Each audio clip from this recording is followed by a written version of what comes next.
As we get ready to start 1 Samuel, I don't want to take a great deal of time with an introduction, just so we can get into the Word, but I love these books. 1 and 2 Samuel are wonderful narratives of the end of the period that we call the period of the judges and the beginning of the period of the kings and the reign of the kings in Israel.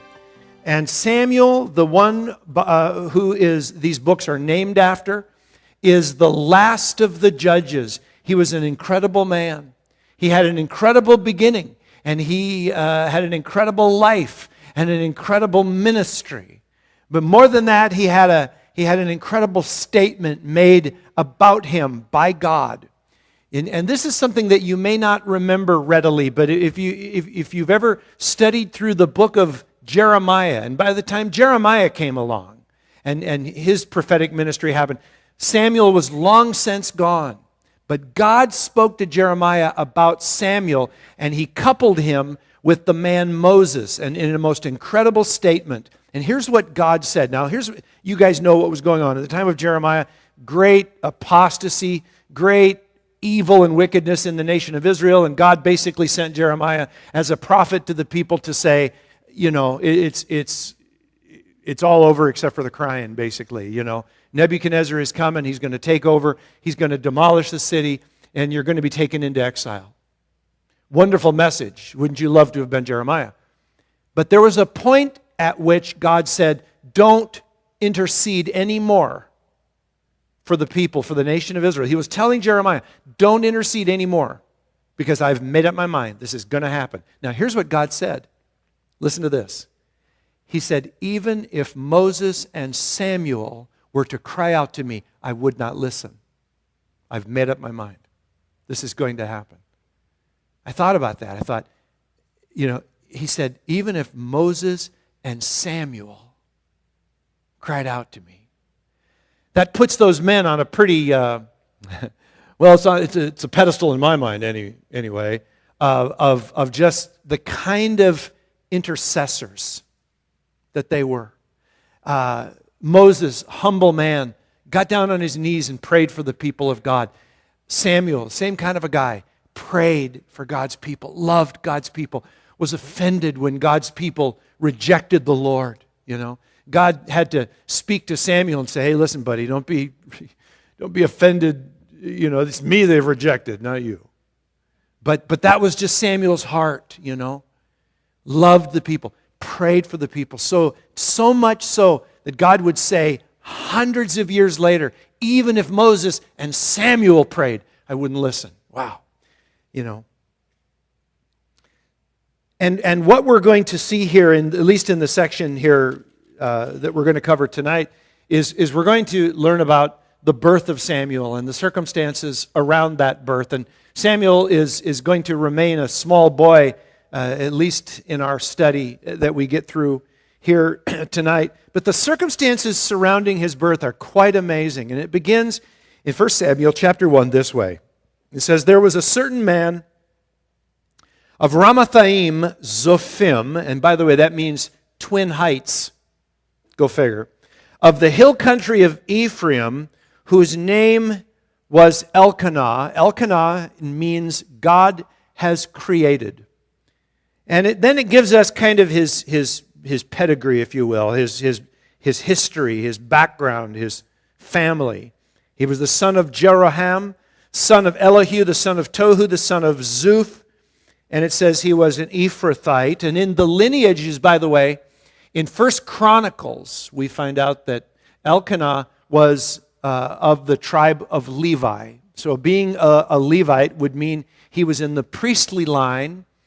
And that would, of course, mean that Samuel, who will be born to him, will be the same. But it tells us here that he had two wives in verse 2. And it says, the name of one was Hannah, and the name of the other was Peninnah. And Peninnah had children, but Hannah had no children. Stop there if you would for a moment. A couple of things we want to make a note of. First of all is the issue of polygamy. It comes up in the Scripture all the time, and people will ask from time to time, why is there polygamy in the Old Testament? Is it something that God approves of? And the answer to that is no. It was never God's intention for polygamy to be a part of marriage. Elkanah more than likely took a wife after he discovered that Hannah was not conceiving. It was a very, very important thing for an individual, for a family, to carry on their family line. Absolutely huge. To not let your name die out in Israel was huge. And so much so that if a man died before he was able to produce an heir, by Mosaic law, it was the responsibility of his brother, if he had one, or nearest relative if he didn't, to take that woman, the wife of the deceased man, into his home, marry her, and have children with her in the name of the deceased relative, so that the name of that man would not die out. It was absolutely huge. And so because Hannah wasn't producing children, we're assuming here that Elkanah took another wife so that he might have an heir. And obviously, the importance of having children in that culture, I think you probably know and understand. It was absolutely enormous. But I want to talk here just very quickly, about polygamy. And let me just say this. Just because something is in God's Word doesn't mean that God endorses that thing.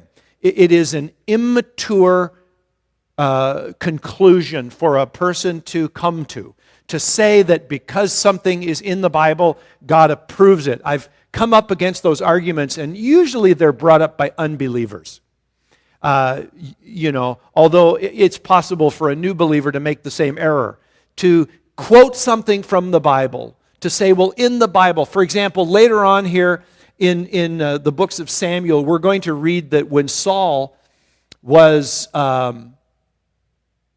had fallen into such disfavor with the Lord that God was no longer answering him when he prayed, we're going to see King Saul, who was the first king of Israel, go to a witch, a medium, to try to bring up Samuel from the grave so that he might consult Samuel about the war that was going on with the Philistines at that time. We'll see it at the end of this book. And believe me, we'll deal with it at the time. And so they have a seance. There's a seance in the Bible. And I actually had someone point to that at one point and use it as a proof text that sort of thing is okay. You see, consulting the dead is okay because look at, right there at the end of 1 Samuel, they have a seance. And it was successful. And we'll talk about it when we get there. But once again, it is a very immature belief or position to say that because something is in the Bible that God endorses it. We saw things in the book of Judges that were horrific, the way people treated other people. And if we're going to use those as a proof text for how we're supposed to live,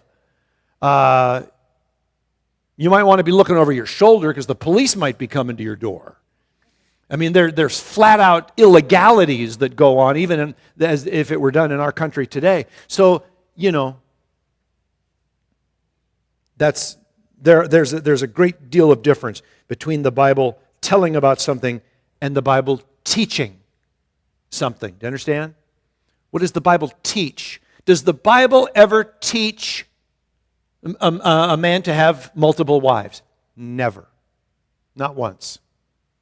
And when Jesus finally comes onto the scene during his public ministry and he discourses on the subject of marriage, he makes it very clear that God's original intent was for there to be one man and one woman to make up a marriage. But the other thing that Elkanah, taking a second wife, allows us to see in this otherwise godly man is a bit of a character flaw as it relates to how he responded to a very difficult situation, which is, again, his wife was not conceiving. And it allows us to see how he dealt with the situation. Life does that, don't you know? Life does that for you and I. It allows us to see how we respond to difficult circumstances in our lives. When something seems to be completely out of your control, and when you become frightened or concerned about that situation, how are you going to respond? We see here in this passage, as we continue, and we will continue finishing through this chapter and even a little bit further, we're going to see that there is no reference here in the Word, in these chapters, about Elkanah ever praying for his wife concerning her barrenness. Instead, what he does is he takes matters into his own hands. And that is what we often do as well, don't we? We're faced with a situation. It looks impossible. You know, he's been married to this woman, no doubt, for a period of time. She is not conceiving. She's not conceiving. She's not conceiving. It's just not happening. And so what does he do? Well, again, there's no record of Elkanah ever praying for his wife, but he simply takes another woman to be his wife that he might have children through her. So his response was to handle it himself. And we find the same thing in many Christians' lives. I've done it myself. Haven't you? I mean, haven't we all? Haven't we all faced situations and just looked square in the face at what appeared to be an impossible circumstance and just said, well, we just got to, and don't you know that's when the enemy loves to come and whisper in your ear and say to you, if you don't do something about this, it ain't going to get done. So if I were you, I'd get busy. And we all love to, hear those statements that are not in the Bible. No, we don't. I'm just being sarcastic. But those statements like, God helps those who help themselves and other nonsense. That seems to kind of help justify this attitude of resolving my issue myself. I've got marriage problems, so what am I going to do? Well, I'm going to take it in my own hands. I've got financial problems, what am I going to do? I'm going to take it into my own hands. I got relationship problems with my family, extended family, whatever. What am I going to do? I got problems with employment. I got this, I got that. What am I going to do? Well, the natural tendency, the natural man does what Elkanah did. I got a problem. My wife isn't having children. What do I do? Need a new wife. In his case, another wife. He loved Hannah. And in the rest of what we frankly hear about Elkanah is really pretty positive. He's a godly man from the standpoint of his heart of desire to worship God and so forth. But in this particular instance, rather than praying for her, he just, we're going to add to the home here. And boy, I tell you, if there's one thing the Bible shows, it's some serious problems that attend a polygamous home. But let me give you another example. There was another man in Scripture there were several actually, but there was another one of note whose wife was also barren, and that was Isaac, the son of Abraham. You guys probably remember.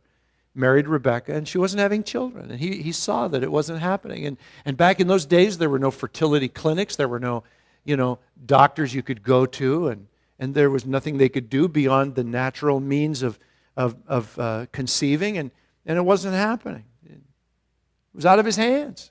And Isaac knew that it was out of his hands. What do you do when you're facing a situation and you know that it's out of your hands? Let me show you what Isaac did. I love this verse. And Isaac prayed to the Lord for his wife, it says. Why? Because she was barren. And then it goes on to say, and the Lord granted his prayer, and Rebekah, his wife, conceived.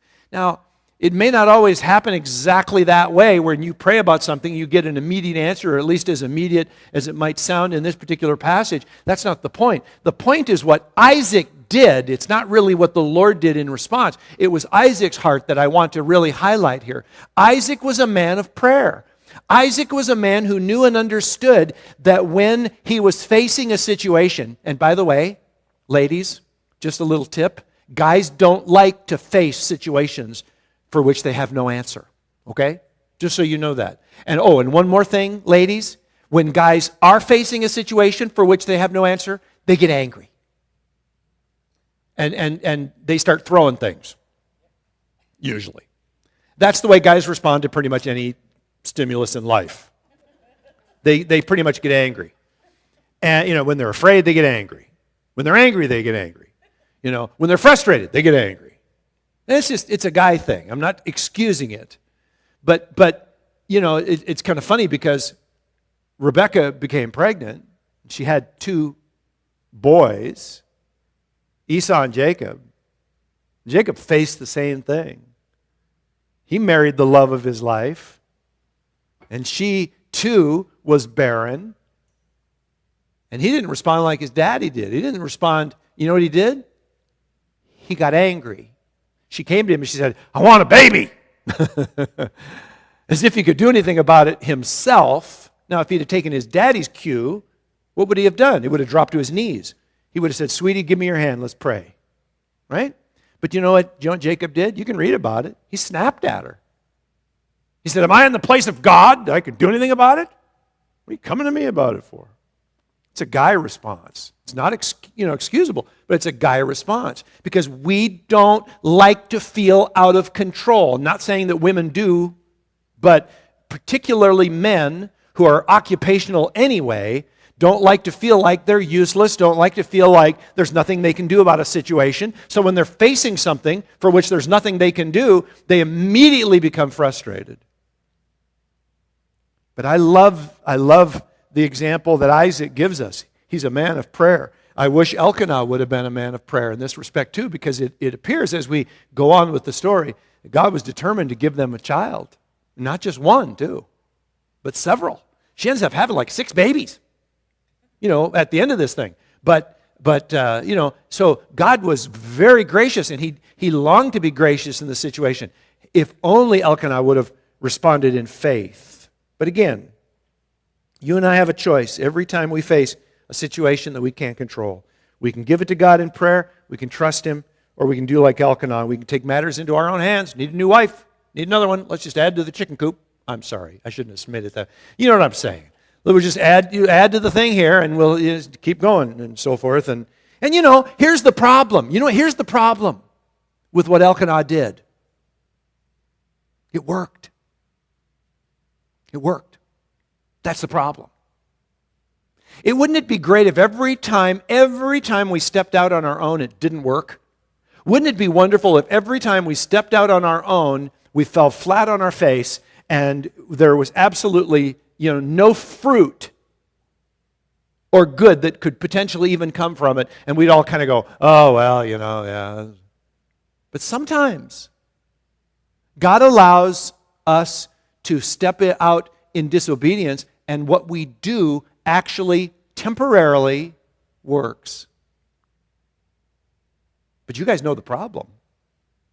You step out once doing your own thing, and then the next time you face a situation, it's just that much easier to step out again. And then the next time you face a situation, you step out again and you just fix it yourself. And then the next time and the next time and the next time, and pretty soon you're not trusting in the Lord for anything. And your life is absolutely being lived in the flesh. And then something really bad happens, and you step out, and it doesn't help at all. And you're wondering why. And you come crying, does God hate me or what? I don't know what. And what it's been a progression of fixing your own problems instead of trusting in the Lord with all of your heart. And we're all guilty of it.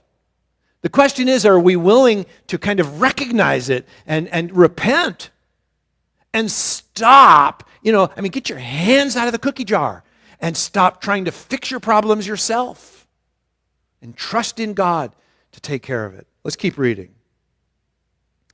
It says in verse 2, speaking now, continuing on about Elkanah, "Now this man used to go up year by year from his city to worship and to sacrifice to the Lord of hosts at Shiloh," because the city of Jerusalem was still under the control of the Canaanites at this time. So Shiloh is where the 2 sons of Eli, Hophni and Phinehas, were serving as priests of the Lord. So, here's another, this is actually a fairly positive statement about Elkanah. And in this respect, he was a godly man. He sought the Lord. He came yearly according to the law of Moses.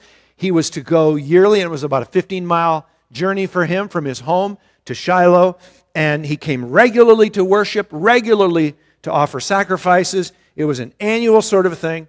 And it says, on the day when Elkanah sacrificed, he would give portions to Peninnah, his wife, and to all her sons and daughters. Notice that. All her sons and daughters. So this gal had a lot of babies for Elkanah. And she was able to do what he wanted her to do. Problem is, he really didn't love her. I mean, I don't know what we thought of her. All we know is that he loved Hannah more. But she produced a lot of children for this man. And it says here that he would give portions when they went up to sacrifice. I hope you guys got to hear both of Tom Velasco's messages that he taught while I was gone. Sue and I actually had a chance to listen to him while we were coming home. And we just listened to it after the fact from the website. But I loved what he taught about. But you guys, I think it was the first Sunday, we listened to him back to back, so I get them mixed up as to which one he did first. But I believe it was on the first Sunday he talked about how the sacrifices that were brought to God were many times, most often, fellowship offerings. Do you remember him talking about that? Fellowship offering was an offering when a worshiper would bring an animal to the priest. The priest would slaughter the animal, sprinkle some of the blood. They would burn up the fat of the offering, but they would basically kind of do a barbecue with the rest. And you would invite your family to sit down. The priests and their families would also benefit from this, this kind of barbecue thing. And you would all sit down and have a common meal. And it was considered a fellowship meal because you were consuming some of the meat. God had consumed some of the meat on the altar. And in a sense, you're sharing a common meal with God. It's a fellowship offering, all right?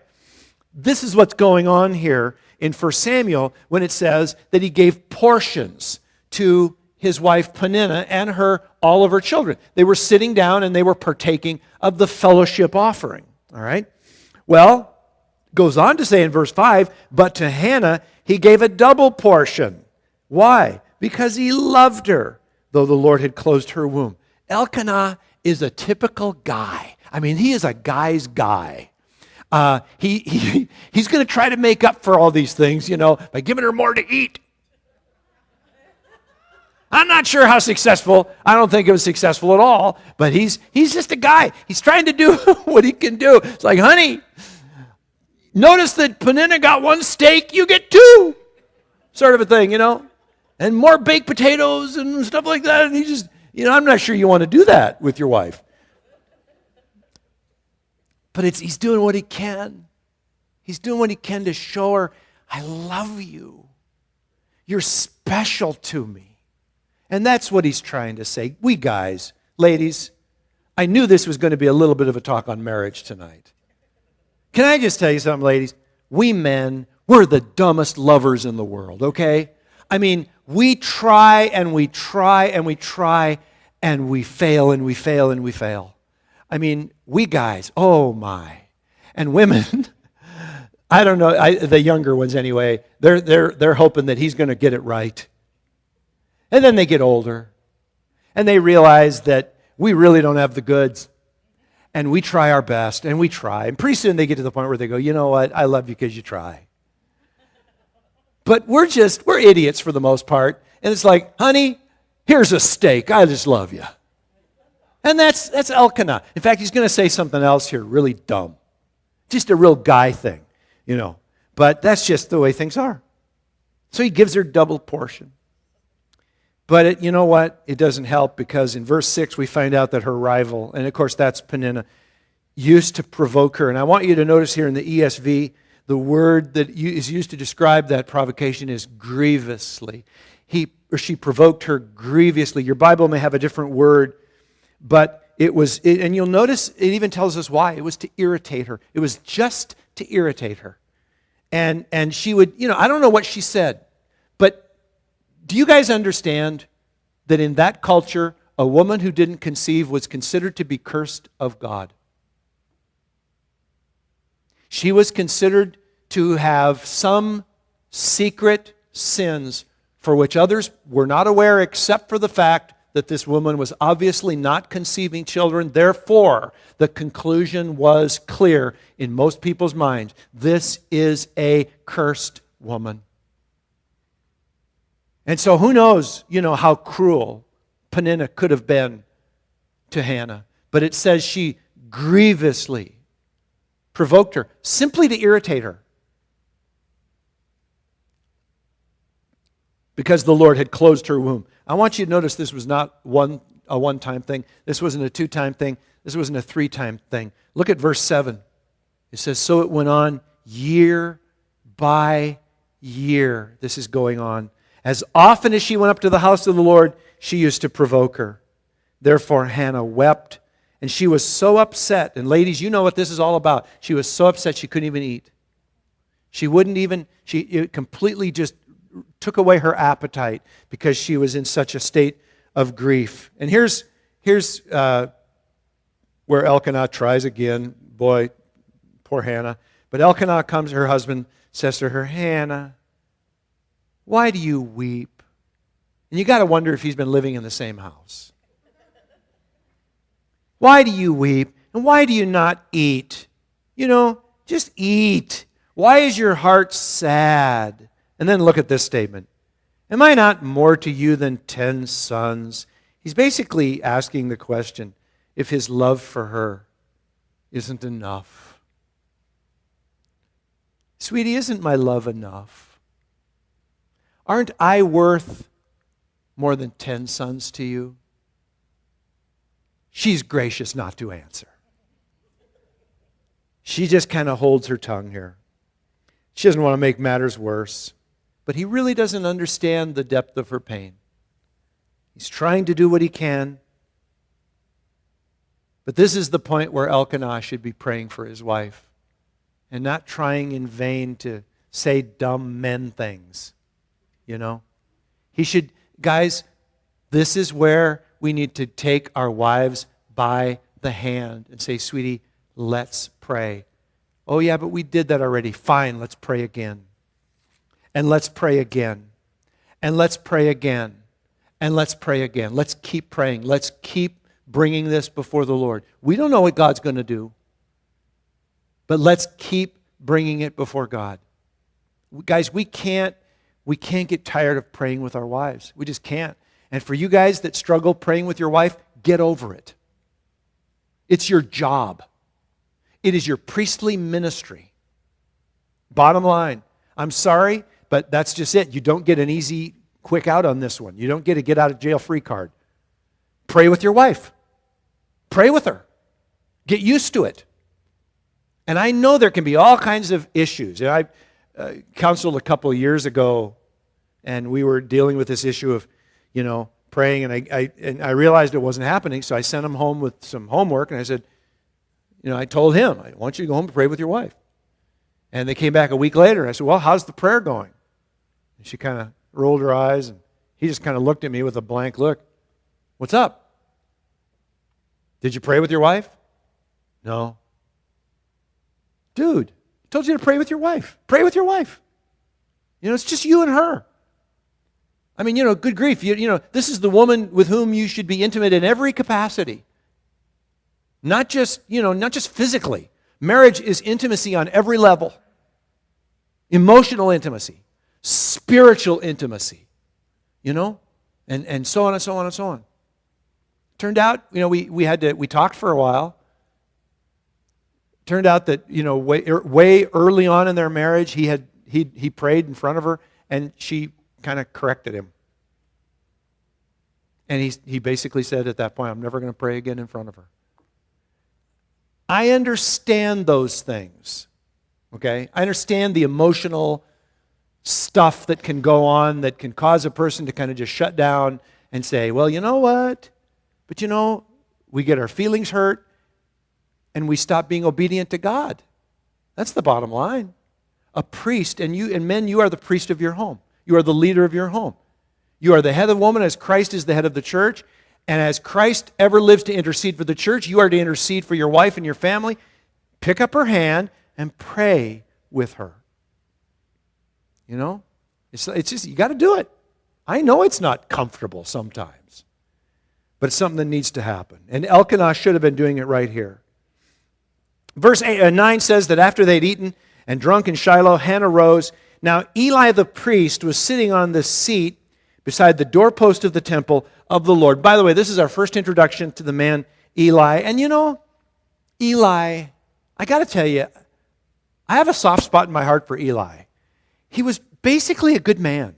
He's a likable guy. As I read through these chapters and I read about Eli, he's the kind of guy I would have liked to call a friend. But he was a horrible father. I mean, just pathetic. And here's how. It wasn't that he didn't love his boys. He did. I think he really did genuinely love them. But he didn't love them to the point where he was willing to correct them. And most importantly, he didn't love the Word of God, and he didn't honor the position of priest enough to demand that they walk in righteousness. Or basically, you're out of here. And there comes a point where sometimes parents have to do the tough love thing. And Eli just wasn't willing to do it at all. And his sons were evil. They were evil. They were sleeping around. They were corrupt in their ways. They took bribes. They had absolutely no sort of respect for the sacrificial system that they were doing there with the people at Shiloh. It was a pathetic picture. And remember, this is really kind of the conclusion of that period of the Judges, where there was just this mass apostasy and where paganism had so infiltrated the people of Israel that they had just turned away from the Lord. And it was a very, very dark time to live in the nation of Israel, which, by the way, is another good thing about Elkanah. He was a man who was doing his best with a few hiccups along the way. He was doing his best to walk in a righteous way. But that's what we're going to find out about Eli as we kind of move on, and we'll get to that. But we're told that Hannah she went to the doorpost of the temple and she just dropped to her knees. And look what it says in verse 10. This is very, very important. It says she was deeply distressed and prayed to the Lord and wept bitterly. And I want you to notice the wording there. These are key words. Deeply distressed, very, very important phrase, and wept bitterly.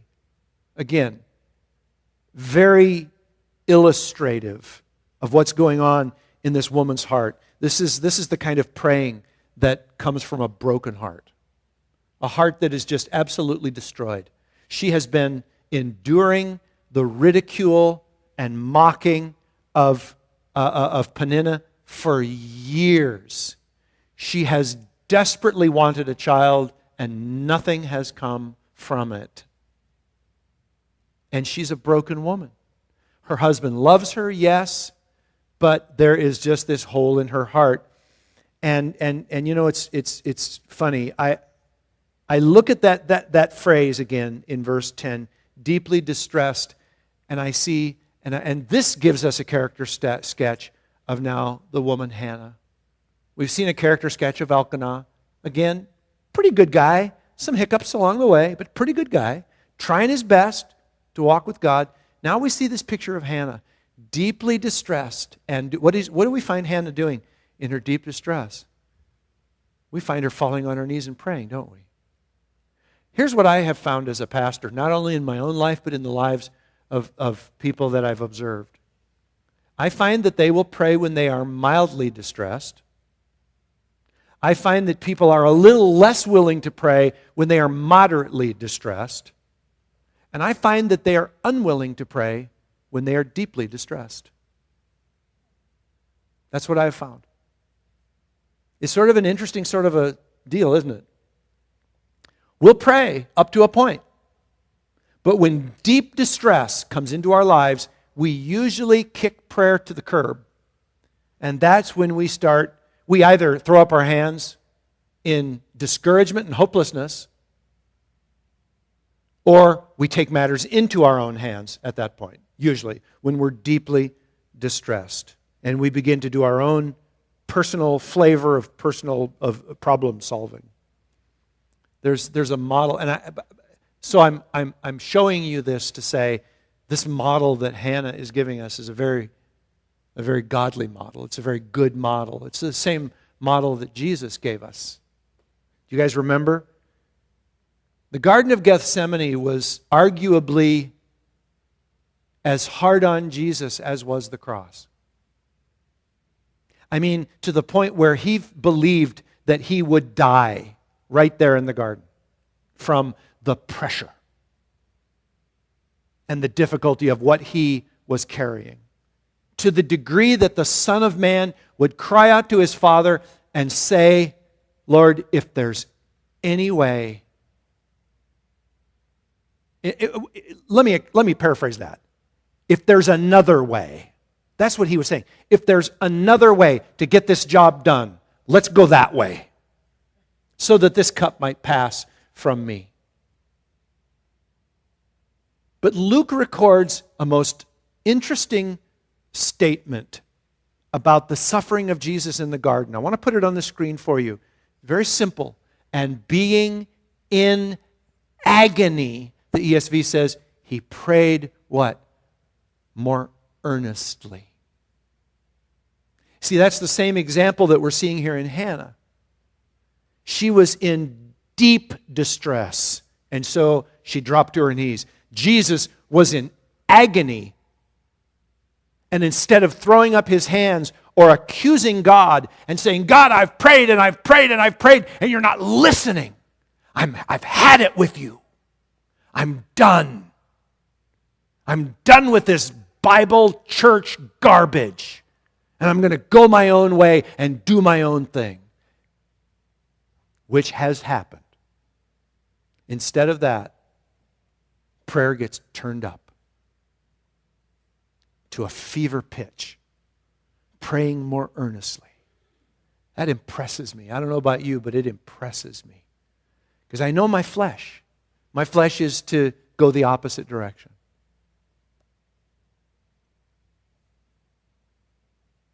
So here's Hannah.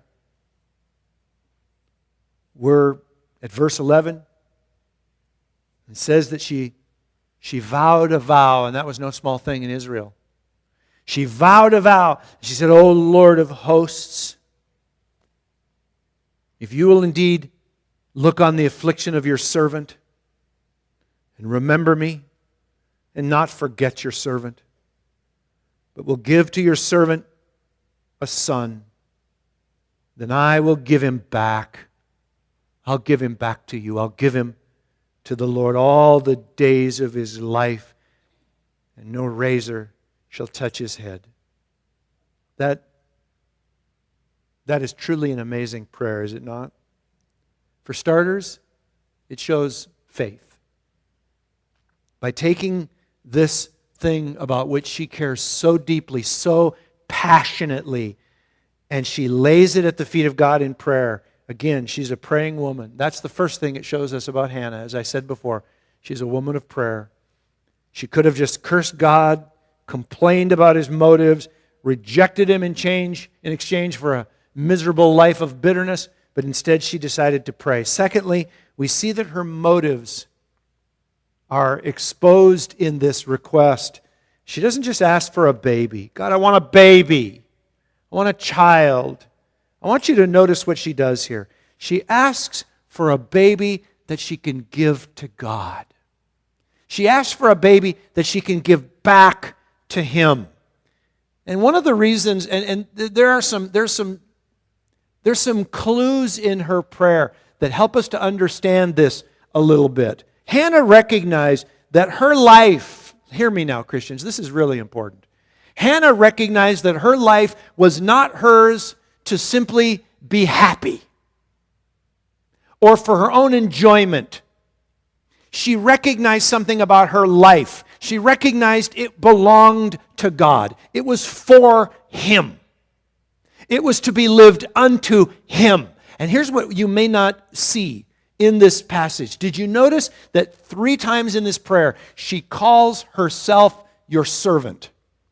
And what you may not see, depending on the Bible translation you're looking at, is that 3 times in this prayer, that statement of servant is the word in the Hebrew that is typically used to describe a female household slave.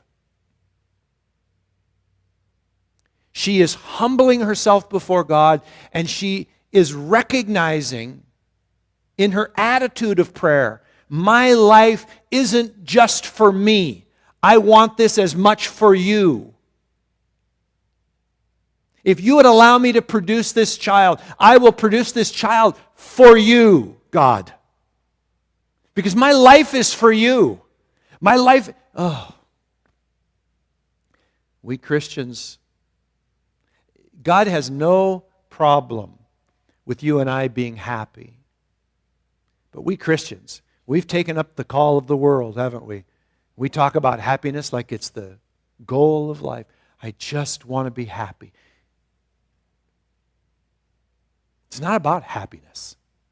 Happiness comes and goes. God, if you just give me a baby, then I'll be happy. God, if you just give me a better job, I need a raise, then I'll be happy. I need to make more money. God, I need a new house. God, I need a new car, then I'll be happy. Don't you see, God, that I'm not happy? And we complain. As if God is just his number one goal, for God works all things together for your happiness. It doesn't say that. It says he works all things together for the good of those that love him and are called according to his purpose. We're sitting there waiting, we want happiness. We talk all the time about happiness. And all the while, Jesus says of us, he speaks of us, and he says, blessed though are those who cry, who mourn now. It's a blessed thing. Our life is not a real happy thing all the time. We try to do the Disney life, and surround ourselves with Mickey and Minnie and all the sound and all the whirls and all the smells. It's like, let's be happy. And we bring fantasy and all these things to just make ourselves happy. I just want to be happy. And if we're not happy enough, I'm going to go to the doctor so I can get some drugs to be happy. And if the doctor doesn't have any drugs for me, I'll take him illegally. It doesn't matter. I'm just going to be happy. The goal is happiness. God says, blessed are those who mourn. This life is a wrestling match. It's a race. Paul called it a race. At the end of his life, he said, I ran the race. It wasn't a happy race, though. He talked about the race that he lived, that he ran. It was a hard race. Paul said we must go through many trials, right? To enter the kingdom of heaven. We must go through many trials, many difficulties, many challenges. But you see, if we get this happiness concept in our mind, then we're going to be really disappointed because God isn't making us happy. And then we're going to be really miffed at him and go around going, I don't know, I want God in my life. He doesn't care about my happiness. I don't know. Just told him what I wanted to be happy. And he's not answering that prayer. Like I said, God's not opposed to you necessarily being happy, but the one thing God wants to give you and I is joy. Because joy, you see, knows no circumstances. And he wants to give you and I peace. Because peace that he gives is not as the world gives.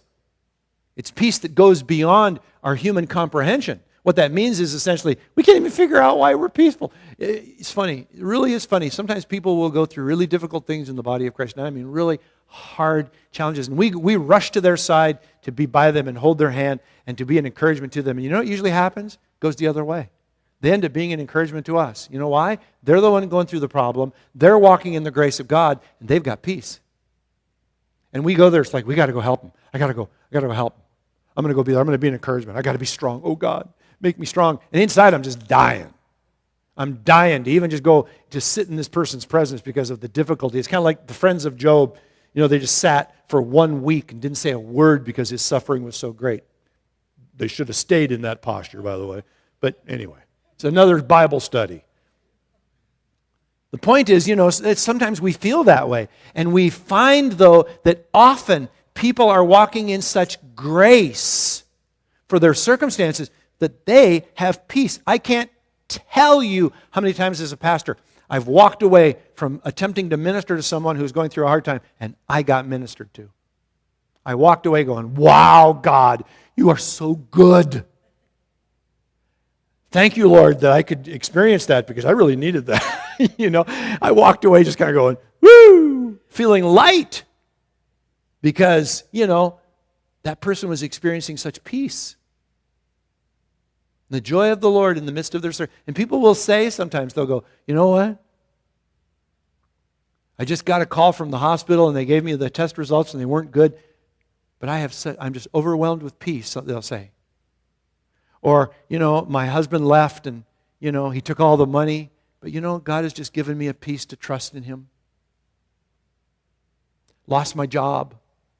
But I'm just really at peace. God, I prayed about it and God has given me peace. He's going to take care of me. You see, the circumstances don't bring peace on their own, right? They bring chaos, usually, and panic. The Holy Spirit brings peace and joy. And the world's sitting there trying to be happy, and the Christians are just walking in joy. And that joy is maintained as we walk in our relationship with God. So, the thing that I want to bring out here is that Hannah isn't treating God like He's there to serve her needs. He's not the big vending machine in the sky, right? And by the way, concerning the baby, notice that Hannah offered him. She offered him to be a Nazirite. She doesn't use the term Nazirite there, but she says, no razor will ever touch his head. That was part of the Nazirite vow that she's dedicating her child to. It was the same vow that Samson took. Samson didn't keep it. Only thing he kept was the hair part. But, he was not to touch a dead body. He was never to have wine or fermented drink. And, he broke all the rules. But that's what she's doing here for her son. And it says that she continued praying before the Lord. Eli observed her mouth. Hannah was speaking in her heart. Only her lips moved and her voice was not heard. I'm sure you've prayed like that before. Therefore, Eli took her to be a drunken woman. And Eli said to her, how long will you go on being drunk? Put your wine away from you. But Hannah answered, no, my Lord, I'm a woman troubled in spirit. I have drunk neither wine nor strong drink, but I've been pouring out my soul before the Lord. Do not regard your servant as a worthless woman, for all along I've been speaking out of my great anxiety and vexation. Your Bible may say grief. And Eli answered, go in peace, and the God of Israel grant your petition that you've made to him. And she said, let your servant find favor in your eyes. And then the woman went her way and ate, and her face was no longer sad. Can I point that out to you, please? She prayed. She went there brokenhearted. She got up from her place of prayer. And what changed? Her face was no longer sad. Why? Because she prayed. She prayed till it made a difference. She poured out her heart till it made a difference. How many times have we prayed? And we get up from our place of prayer and we are just as depressed, just as discouraged, just as burdened. And all along there's a Savior who says to me, come to me. All you who are burdened, all you who are heavy laden, I'll take it from you. I'll take it from you. Just come to me. I'll give you rest. I'm gentle. I'm humble in heart. Come to me.